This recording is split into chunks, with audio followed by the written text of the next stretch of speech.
What was the strangest request you ever received from your husband? My husband threw a small party to celebrate his promotion at work. He had a couple friends over. They were drinking and eating. I didn't really attend the party because I don't really get along with his friends. It was getting close to midnight.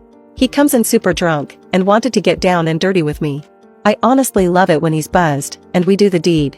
I could be aggressive and do anything I want.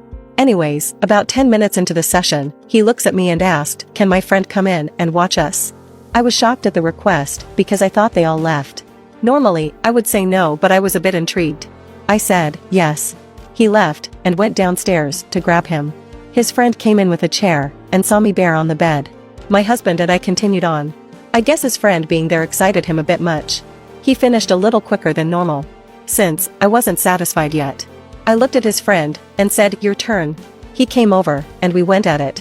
It was so exciting. I was able to finish too.